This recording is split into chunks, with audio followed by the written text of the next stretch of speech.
अयोध्या में प्राण प्रतिष्ठा होने जा रही है, लेकिन उससे पहले दिल्ली में सुंदरकांड करा रही है आम आदमी पार्टी। इस वक्त इस पर बात करने के लिए हमारे साथ मौजूद है दिल्ली सरकार के मंत्री सौरभ भारद्वाज। सौरभ जी, बहुत बहुत स्वागत है न्यूज़ 24 पर। और जिस तरीके से आप लोगों ने इसकी शुरुआत की है, जाहिर तौर पर इसको राजनीतिक तौर पर देखा जा रहा है कि एक तरफ अयोध्या में प्राण प्रतिष्ठा होनी है, लेकिन आप राम के परम भक्त की पूजा अर्चना कराना शुरू कर चुके हैं। आखिर ऐसी क्या वजह थी जो प्राण प्रतिष्ठा से पहले शुरू करनी पड़ी? अब देखिए, सवाल तो राजनीतिक लोगों से हमेशा होते रहे हैं। कुछ लोग भारतीय जनता पार्टी से सवाल कर रहे थे कि भाई क्या ज़रूरत थी कि आपको चुनाव से पहले ही प्राण प्रतिष्ठा करानी थी। अब वो भारतीय जनता पार्टी हमसे सवाल कर रही है कि क्या ज़रूरत थी आपको कराने की। तो वो तो उनकी मर्जी है, वो जब जो कराना चाहें वो करा सकते हैं, जो हम कराना चाहें हम करा सकते हैं। हमने उन्हें रोका नहीं, वो कराएं सुंदरकांड, करा लें, परसों करा लें, आज करा लें, शाम को हमारे सुंदरकांड के अंदर आ जाएं, भाग लें, हमें कोई दिक्कत नहीं है। लेकिन सौरभ जी, जिस तरीके से आप लोगों ने कल घोषणा की है और सुंदरकांड की शुरुआत की और विधानसभा में जाएंगे, मंडल में होंगे ये सारी चीज़ें, लेकिन इस पर यही सवाल उठ रहा है कि आखिर अभी क्यों? आप बाद में भी करा सकते थे। तो क्या ये चूंकि आने वाला चुनाव है उसका फ़ायदा आम आदमी पार्टी लेना चाहती है? और सनातनी को लेकर जिस तरीके से आप लोगों पर क्वेश्चन किया गया कि सीजनल सनातनी है, तो कहीं ना कहीं उसको खत्म करने की कोशिश है। मुझे लगता है कि अरविंद केजरीवाल तो वर्षों से हनुमान मंदिर जाते हैं। उन्होंने तो हनुमान मंदिर के पुजारी तक का इंटरव्यू लेके कंफर्म कर लिया है। अब ये तो बड़ी अजीब सी बात है। सबसे ज़्यादा कावड़ के शिविर हमारे यहाँ लगते हैं, अरविंद केजरीवाल की सरकार लगवाती है।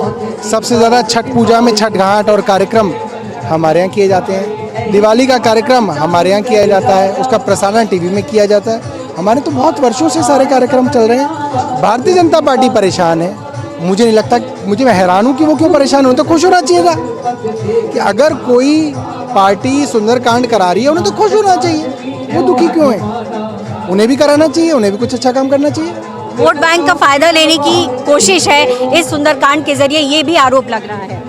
अब देखिए, अगर इससे वोट बैंक आता है ये तो भारतीय जनता पार्टी बता सकती है। वो तो हमेशा मना करते हैं, वो तो कहते हैं कि भगवान के नाम से वोट बैंक का कोई लेना देना ही नहीं है।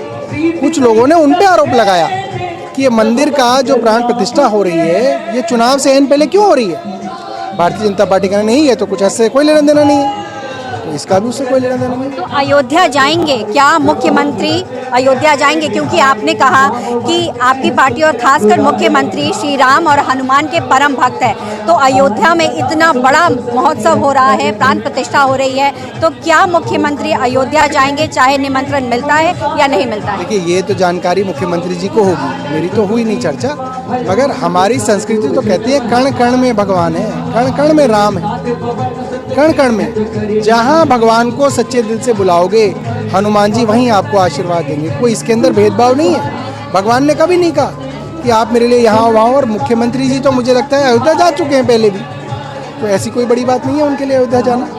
कल जैसे ही आपने सूचना दी तो ओवैसी साहब ने कहा कि आरएसएस का छोटा रिचार्ज है और अपनी सहूलियत के हिसाब से ये बात करते हैं। जब भी बिल्किस बानो का सवाल आता है तो कहते हैं कि हमारा इससे लेना देना नहीं है, हम तो सवाल सिर्फ एजुकेशन, हेल्थ या दिल्ली से जुड़े मुद्दे पर करेंगे। तो फिर ये क्या है? देखिए, ओवैसी जी के सवालों का जवाब हमें देने की ज़रूरत नहीं है, मगर ईश्वर हनुमान जी ओवैसी जी को भी आशीर्वाद दे, उनके लिए भी हम प्रार्थना करेंगे। यहाँ पे अंतिम सवाल करूंगी, ये जो पूरा कार्यक्रम है वो किस तरीके से दिल्ली में चलेगा और किस तरीके से ब्लॉक्स में जाएगा? देखिए, ये कार्यक्रम